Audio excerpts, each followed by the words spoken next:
Assalomu alaykum.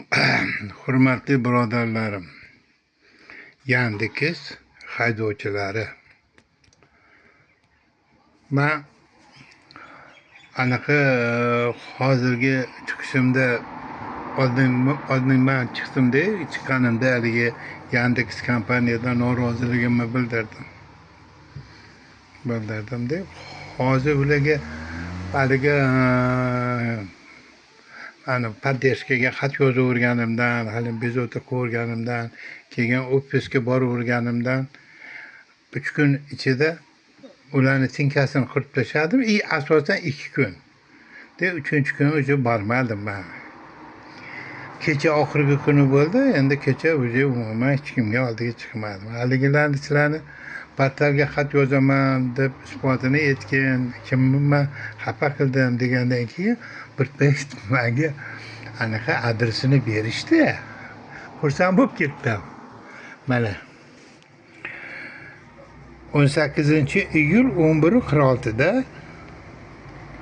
Nukus ko'chasi, Mirabalskiy rayon, улица Avliyoota 93. Buni men betdan olib Mirzo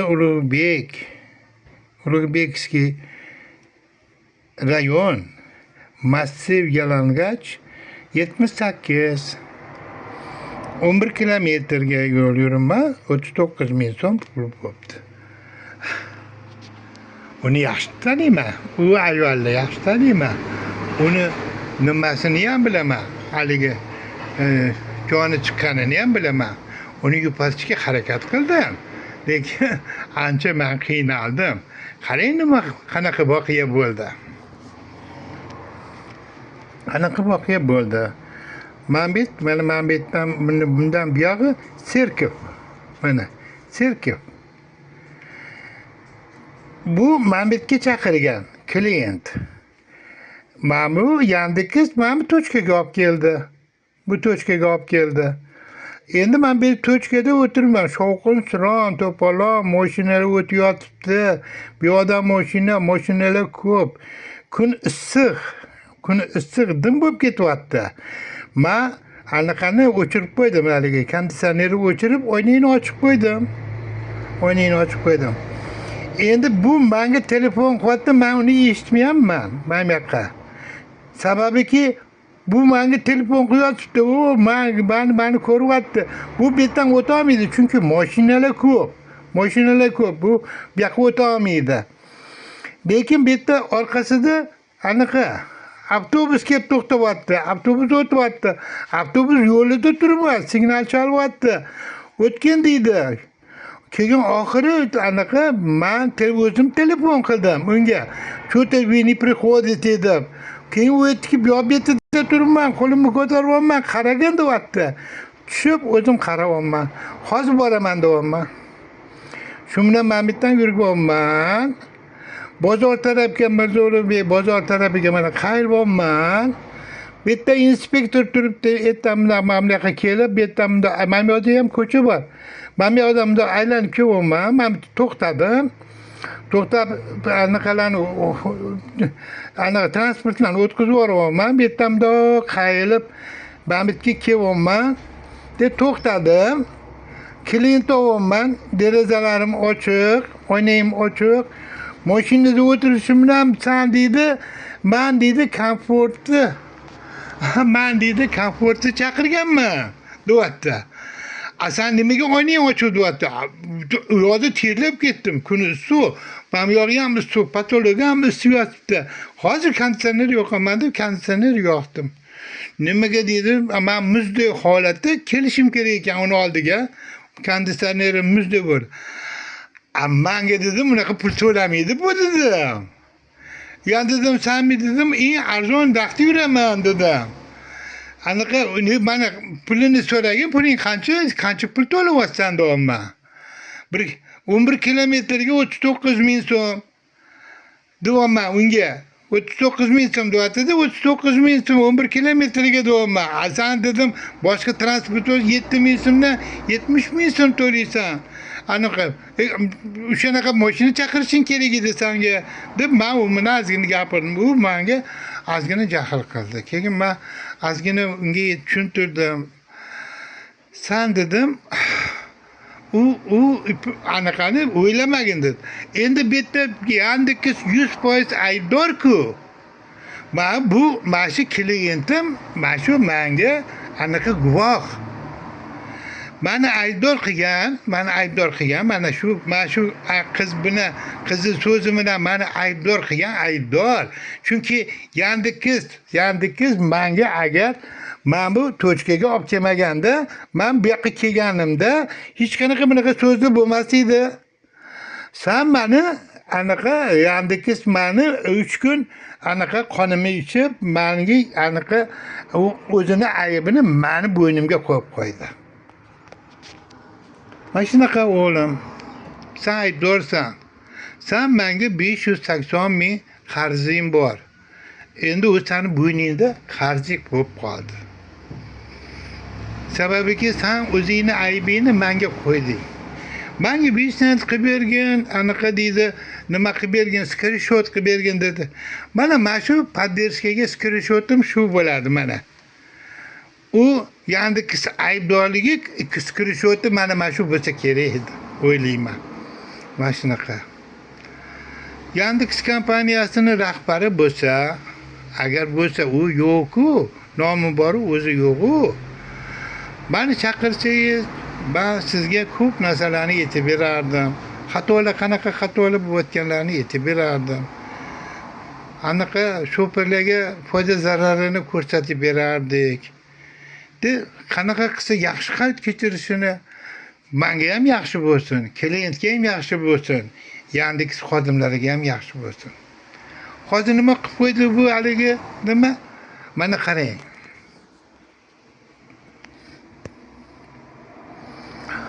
16-iyulda 17 zakaz olman. 165 ming anaqaga to'lanman. Mana sizlarga to'lanman. Mana Comfort servis комиссионный servisga 123 ming so'm to'ladim. Дополнительный услугаga 7380 so'm to'ladim. Anaqaga hali partnyorga 28 ming to'ladim. Nalogga 7 ming to'ladim. 165 ming 380 so'm pul to'ladim. Bu 16-chislo kuni. 16 bo'lsa, bunisi 17-chislo kuni. Bu 17-chislo kuni 108 ming so'm pul to'ladim. Anaqa 18-chislo kuni, anaqa 18 zakaz olma 103 ming so'm pul to'ladim. 100 ming so'mdan bo'lsa, 100 ming so'mdan to'lagan bo'lganda 700 ming so'm anaqa Yandexga pul keltirgan bo'lardim. Aksincha hozir 500 ming pul to'ladim. 500 mingdan ko'proq, endi men taxminan 500 ming qildim. Endi mana seni tarbiyang bo'yicha men hozir anaqa Yandexga chiqmayman, chunki Yandexni sen o'chirib qo'ygansan. Sen dushmansan, Yandex kompaniyasiga dushmansan. O'zingni aybingni meni ayb qo'yding. Shuni men anaqaga isbotlab beraman. Menda da'vogar guvoh o'zi bor. Ya'ni u qizni bir qayerda turishini yaxshi bilaman. Birinchi podyezdda turishini, o'sha yerga borib birpasda topib olaman. U do'mni yaxshi bilaman. Endi agar aniqa nima haqiqatda xalqiga yordam berish, cho'pirlarga yordam bermoqchi bo'lgan anaqani Yandex kompaniya rahbarini meni chaqirishini so'rayman.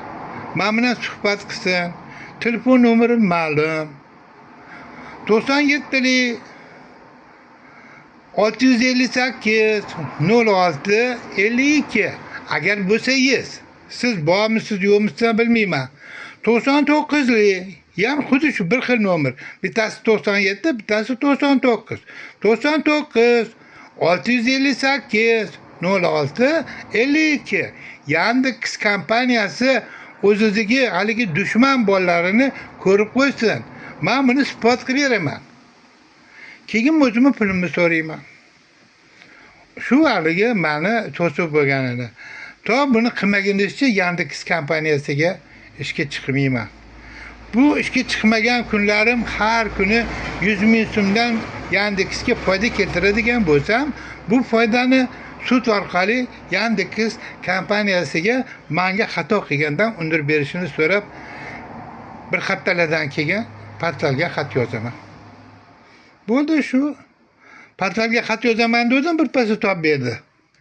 Menga topib berdi haligi zakazchini. Nukusdan anaqa 18-cheslov kuni mana bir kunda topib berdi. Keyin men aytardimki, o'tadigan haligi nima telefonni o'chirib qo'yadigan, u ham aybdor. O'sha paytda buni telefoni bo'lganda bir soatlab bitta telefon qilmas edim, avtobuslarga mushit qilmas edim. Men turgan joyda umuman to'xtash mumkin emas. O'zi jinoyat qilishiga, ko'cha qoidalarini yo'q qilishiga Yandex o'zi aybdor. Uni ham isbotlab beraman. Mana shunaqa. Eshitganlar bilaman, bu juda og'ir narsa. Bu narsani hech kim quloqlamaydi. Hech kim anaqa to'g'ri yo'lda ko'rsata olmaydi. Hech kim muhokama qila olmaydi. Chunki bular mafiya. Shunaqa deb o'ylayman. Hech kim inobatga ham olmasligini bilaman. Chunki hayotda meni chaqirmaydi. Anu Yandex kompaniyasini rahbari yo'q. U faqat pul olishni biladi xolos. Endi sizlar baribir tirikchilik qilmasanglar bo'lmaydi, bolalaringlarni boqmasanglar bo'lmaydi. Uni qilish kerak. Narx-navoni ko'rib chiqish kerak. Keyin xato bo'ladigan xatolarini bilish kerak. Keyin haligi sizga yoqmagan klientga 2 baho qo'yishingizni aytaman. 2 baho qo'ying, o'zi so'raydi nimaga edi. Men kecha shuni 2 baho qo'yishim kerak edi. Shuncha asabiylashib, shuncha harakat qildim buni. Aniq o'ziga kelib olish uchun aytdim-man. Ну, если он дурак, что виджи не виноват, Яндекс дурак же дома, он туда привел, да, он не может, вы же не виноваты здесь, да, он нечем ответить, у меня, анака, boshqacha anaqani jo'natib yuboribdi. Uni ham tushunmadim. Umringlar uzoq bo'lsin, eshitayotganlar, ko'rayotganlar umringlar uzoq bo'lsin. Bolalaringlarning rohatini ko'ringlar. Hech qachon kam bo'lmanglar. Nimaiki niyat qilsanglar ijobat bo'lsin. Allohu akbar.